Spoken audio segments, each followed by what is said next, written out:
নমস্কার। বিশ্বের সবার চরণে আমার প্রণাম। ধ্যান যোগী আচার্য কৌটিল্য ইউটিউব চ্যানেলে আপনাদের সবাইকে সুস্বাগতম। আশা করি সবাই ভালো আছেন। বিশ্বের যে যেখানে আছেন সবার কুশল কামনা করি। আজকে আমরা একটি অত্যন্ত গুরুত্বপূর্ণ বিষয় নিয়ে আলোচনা করব, যা এই দেশের মধ্যে আমার বহু শ্রোতা, দর্শক, ভক্তবৃন্দ, শিষ্য সংকুল, এমনকি বিশ্বের অন্যান্য জায়গাতেও আমার যে সমস্ত দর্শক রয়েছেন, যে সমস্ত ভক্ত শিষ্যরা রয়েছেন, তাদের মধ্যে যে গড়পড়তা সমস্যাগুলো চলছে, সেই সমস্যাগুলোর পরিপ্রেক্ষিতে একটি বিশেষ বিষয়কে আমি আজকের আলোচ্য বিষয় হিসেবে বেছে নিয়েছি। সেটা হলো, বিশেষত যারা অফিস করেন, চাকুরিরত যারা রয়েছেন, যে সমস্ত স্ত্রী পুরুষগণ সারা বিশ্বের বিভিন্ন জায়গায়, এই দেশে, এই রাজ্যে, সর্বত্র একটা কমন প্রবলেম প্রত্যেকেই যেটা ফেস করছেন বেশিরভাগ মানুষ, সেটা হচ্ছে তার কর্মক্ষেত্রে কম্পিটিশন থাকতেই পারে। প্রতিযোগিতা না হলে কখনো যেটা উন্নত কৃষ্টি, উন্নত ওয়ার্ক কালচার, এগুলো বেরিয়ে আসবে না। যে কোনো বিষয়তেই প্রতিযোগিতা, সুস্থ প্রতিযোগিতা অবশ্যই বাঞ্ছনীয়। আমি ঠিক সেই প্রতিযোগিতার কথা বলছি না। এটা অনেকটা যে আপনি খুব যোগ্য একজন কর্মচারী, কিন্তু বারবার আপনার যে সময় প্রমোশন হওয়া উচিত, বা যে সময় বিশেষ কোনো চাকরির ক্ষেত্রে আপনার ডিপার্টমেন্টের কিছু বিশেষ সুবিধা আপনি পেতে পারেন, সেটা আমি কিন্তু বলছি সরকারি বেসরকারি সর্বক্ষেত্রে যারা চাকুরিরত এবং চাকুরিরতারা, তাদের সবার জন্য, সেটা এদেশে হোক বা বিশ্বের যে কোনো দেশে হোক, সমস্যা ঘুরে ফিরে একই রকম। আপনার যথেষ্ট যোগ্যতা থাকা সত্ত্বেও আপনি বারবার যেটা হচ্ছে, আপনি অন্যের ঈর্ষার শিকার হচ্ছেন, কিংবা আপনি কোনো না কোনোভাবে আপনি নিজেকে প্রমাণ করতে চাইছেন যে আপনি যোগ্যতম বা শ্রেষ্ঠ, কিন্তু তারা সেটা স্বীকার করতে প্রস্তুত নন। কারণ এখানেতে অনেকগুলো বিষয় খেলা করে। যারা বস, তাদের মধ্যেও হয় যে আপনি ধরুন খুব একজন দারুণ দক্ষ কর্মচারী, আপনি যদি প্রমোশন পেয়ে অন্য কোনো জায়গায় চলে যান বা আরও অন্য কোনো ডিপার্টমেন্টে চলে যান, তাহলে তার কাজ করতে অসুবিধে হবে। এটা একটা কারণ। এর বাইরে আরও অন্য কারণ আছে। কেউ ঈর্ষা করতে পারে, যেটা সব থেকে বেশি ফেস করছি আমরা সবাই। মানুষের হিংসা, মানুষের ঈর্ষা মানুষকে এত বিচলিত করছে, যে কারণে আমাদের এই কাঁকড়ার মতো অবস্থা হচ্ছে। কেউ উঠতে চাইলে বাইরের দিকে, আর একজন পেছনে এসে টেনে নামিয়ে দিচ্ছে। এমত অবস্থায় অনেকগুলো বিষয় আমাদের তন্ত্রোক্ত বিদ্যায় অনেক রকম আপনি স্পিরিচুয়াল অ্যাক্টিভিটি সাহায্য নিতে পারেন। অনেক রকমভাবে পাওয়ার আপ, গিয়ার আপ আপনি করতে পারেন, যাতে এই সমস্ত বাধাগুলোর থেকে আপনি বেরোতে পারেন। এগুলো তো রইলই। আর এর একটা অ্যাস্ট্রোলজিক্যাল যদি বিশ্লেষণ করা হয়, তাহলে দেখা যাবে যে আপনার কর্মক্ষেত্রে যে সমস্ত গ্রহগুলির প্রভাব রয়েছে, তা কোনোভাবে আপনার দিকে তির্যক দৃষ্টিতে আছে, কেউ বা বক্রী দৃষ্টিতে আছে, কেউ বা অতি নিম্ন কিংবা দগ্ধ অবস্থায় আছে, যারা আপনাকে ঠিক মতো এগুতে দিচ্ছে না। মঙ্গলের কোনো রকম উৎপাতে আপনার সমস্ত সিস্টেমটা ডিলেড অবস্থায় চলছে, যা আজ বা কাল হতে পারতো তা বারবার দেরি হচ্ছে।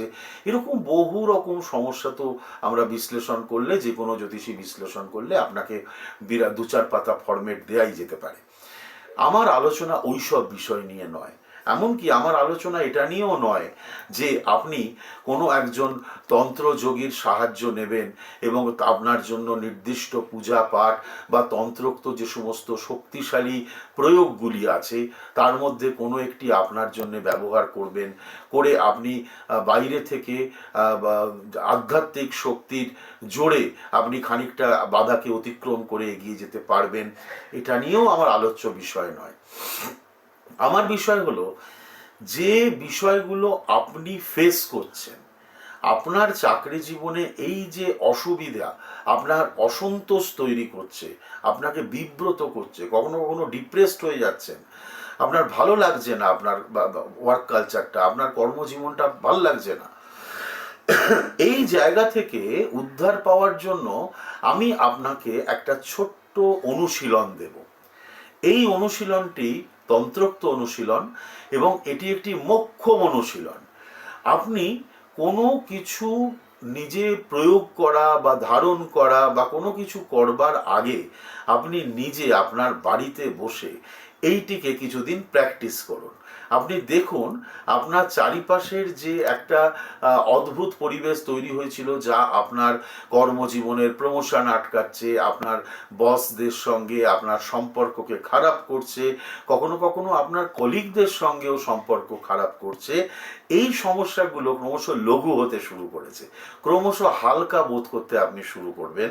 অত্যন্ত ফলদায়ী এই বিশেষ তন্ত্রোক্ত অনুশীলনটি আপনাদের জন্য আজকে। প্রতিদিন আপনার সুবিধে মতো, কোনো সকাল দুপুর রাতের ভেদ নেই। যদি কারুর মর্নিং ডিউটি থাকে তিনি ফিরে এসে দুপুরবেলা করতেই পারেন, যদি কারুর দুপুরবেলার ডিউটি হয় তিনি সন্ধেবেলা করতে পারেন, যদি কারুর সকালের দিকে সময় থাকে তিনি সকালে করতে পারেন, না হলে রাতেও করতে পারেন। তবে হ্যাঁ, ভর্তি পেটে এই অনুশীলনটি করবেন না, যতটা সম্ভব পেট হালকা রেখে করবেন। ঢিলে ঢালা বস্ত্র পরবেন যা হালকা রঙের, সুতির বস্ত্র হতেই হবে, সাদা বা অফ হোয়াইট বা হালকা হলুদ বস্ত্র হলে ভালো হয়। মাটিতে আসন পেতে বসবেন, অবশ্যই দক্ষিণ পশ্চিম কোণে। দক্ষিণ পশ্চিম কোণে আপনার মুখ থাকবে। মাটিতে আসন পেতে বসতে যাদের অসুবিধা হবে তারা চেয়ার বা টুল ইউজ করতে পারেন, তার ওপর একটা আসন দিয়ে নেবেন। আর যদি টুল বা চেয়ারে বসেন তাহলে পায়ের তলাতে একটা কাপড় ভাঁজ করে রাখবেন যাতে পা সরাসরি মাটি স্পর্শ না করে। এরকম ভাবে আপনি প্রস্তুত হয়ে যখন বসলেন, বসে আপনার প্রথম কাজ হবে খুব ভালোভাবে লক্ষ্য করবেন আপনার হাতকে ওপর দিকে রাখবেন, অর্থাৎ হাতের তালু আকাশের দিকে থাকবে। এই অবস্থায় দুটো হাত কোলের ওপর রাখবেন, রেখে আপনি সরাসরি শ্বাস নেবেন এবং শ্বাস ছাড়বেন। শ্বাস নেবেন কিভাবে? নাক দিয়ে, এবং খুব ধীরে ধীরে শ্বাস পেট ভর্তি করে নেবেন, যতটা নিতে পারেন, কিন্তু খুব আস্তে। কোনো তাড়াহুড়ো করবেন না, কোনো জায়গাতে মানে হুড়োপাড়ে যেন না থাকে। যদি কোনো জায়গায় শ্বাস নিতে অসুবিধে হয় সঙ্গে সঙ্গে সেখানে আপনি থেমে যাবেন, অপেক্ষা করবেন। এই ঘটনা যদি বারবার 2-3 বার শ্বাস নিতে গিয়ে ঘটে তাহলে আপনি ডাক্তারের সঙ্গে পরামর্শ করবেন, তারপর এই প্রাণায়ামটি করবেন। তাহলে আমরা কি করব? নাক দিয়ে শ্বাস নেব পেট ভর্তি করে, এবং তার থেকেও ধীর গতিতে শ্বাস ছাড়ব। খুব আস্তে শ্বাস নেব, খুব আস্তে, আওয়াজ হবে না এরকমটা চেষ্টা করবেন। আবার খুব আস্তে শ্বাস ছাড়ব, পেট খালি করে শ্বাস ছাড়ব। এই রকম এই নাক দিয়ে শ্বাস নেওয়া এবং নাক দিয়ে শ্বাস ছাড়া, এই প্রক্রিয়াটি হচ্ছে একটি সেট। এইরকমভাবে আপনি আপনার সুবিধে মতো কমপক্ষে 6টি সেট, তারপর আস্তে আস্তে বাড়াবেন 7টা, 8টা, 9টা, 12টা, 13টা, 15টা, 16টা সেট পর্যন্ত আপনি নিজেকে নিয়ে যেতে পারেন। কিন্তু হুড়পাড় করে বাড়াবেন না, আস্তে আস্তে 2 দিন, 4 দিন, 5 দিন প্র্যাকটিস করতে করতে করতে করতে একটু একটু করে এই শ্বাসের সেটগুলো আপনি বাড়াবেন। এবার আপনি ধরুন প্রাথমিকভাবে শুরু করেছেন 6টি বা 7টি সেট দিয়ে। আপনি শ্বাস নিলেন, শ্বাস ছাড়লেন, 7টা সেট কমপ্লিট হলো কি 6টি সেট কমপ্লিট হলো। এরপর আপনি ওই একই পজিশনে বসে যে মন্ত্রটি আমি বলছি এই মন্ত্রটি আপনি জপ করা শুরু করবেন। এই মন্ত্রটি জপ করবেন একদম উপাংশুভাবে। উপাংশু বলতে আপনার মুখ থেকে মন্ত্রের শব্দের উচ্চারণ বেরোবে, কিন্তু তা শুধু আপনার কানেই পৌঁছবে, শুধু আপনার কানে। খুব জোরে জোরে চিৎকার করে মন্ত্র বলার প্রয়োজন নেই। মন্ত্রটি ভালো করে শুনবেন আগে, তারপর কয় মালা বা কতক্ষণ মন্ত্রটি করতে হবে আমি বলে দেব।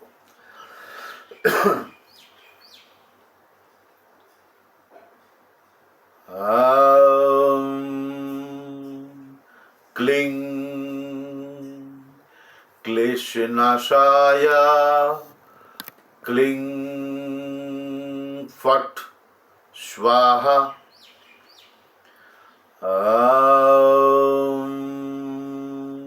ক্লিং ক্লেশনাশায় ক্লিং ফট স্বাহা। এই মন্ত্রটি 45 মিনিট 45 মিনিটস সারাদিনে একবার অবশ্যই, যদি কারোর পক্ষে সময় থাকে এবং তার অফিসের গোলযোগটি খুব বেশি জটিল হয়, তাহলে সারাদিনে দুবার এটি করবেন, একবার সকালে একবার রাতে। 45 মিনিট 45 মিনিট। যাদের অতটা জটিল নয় তারা দিনে একবার করে করবেন। এ এক অপূর্ব ম্যাজিক অ্যাপ্লিকেশন। আপনারা পরম শ্রদ্ধা ভরে ভক্তি ভরে এই প্রয়োগটি করা শুরু করুন। এই প্রয়োগটি এত অভূতপূর্ব ফলদান করতে পারে যা আমি আপনাদের ব্যাখ্যা দিয়ে বোঝাতে পারবো না। কোনো রকম জ্যোতিষ প্রতিকার কিংবা তন্ত্রোক্ত পূজাদি প্রতিকার নেবার আগে আপনি এই অনুষ্ঠানটি নিজে করুন। আমার মনে হয় না যে এই খুব যদি বেগতিক অবস্থা হয় তাহলেই আপনি অন্যের সাহায্য নিন। আদারওয়াইজ আপনি এই অনুষ্ঠানটি নিজে করতে থাকুন। দেখুন কি দারুণভাবে আপনার কর্মজীবন আস্তে আস্তে আপনার অনুকূলে চলতে শুরু করবে। আজকের এই ভিডিওটি এই পর্যন্ত। আমরা এরপরেতেও এই ভিডিও আপনি এই চ্যানেলেতে লক্ষ্য রাখবেন, এবং এই চ্যানেলে লক্ষ্য রাখবেন এরকম বহু অভূতপূর্ব পদ্ধতি আমি দেওয়ার চেষ্টা করব, যাতে আপনাদের বিন্দুমাত্র কোনো কার্যকারিতায় আসে। ভালো করে এই চ্যানেলটিকে বোঝবার জন্য আপনি চ্যানেলের দিকে চোখ রাখুন। আর এই ভিডিও যদি আপনাদের পছন্দ হয় তাহলে অবশ্যই করে আপনি একটা সাবস্ক্রাইব করবেন, আর শেয়ার আর কমেন্টের কথা তো বলার কিছু নেই, আপনারা নিশ্চয়ই করবেন। কারণ এই যে অনুষ্ঠানটি আজকে দেখলেন এটি যদি আপনি একটু বেশি মাত্রায় শেয়ার করেন তাহলে আপনার মতো আরও কার কোন উপকারে লেগে যাবে তা আমিও জানি না, আপনিও জানেন না। তো সেই কারণে একটু কষ্ট করে যদি এটুকু করেন, আপনার জন্য হয়তো এটা খুব সামান্য একটা ব্যাপার, কিন্তু আমার কাছে এই চ্যানেলের কাছে এটা অনেক একটা মহার্ঘ ব্যাপার।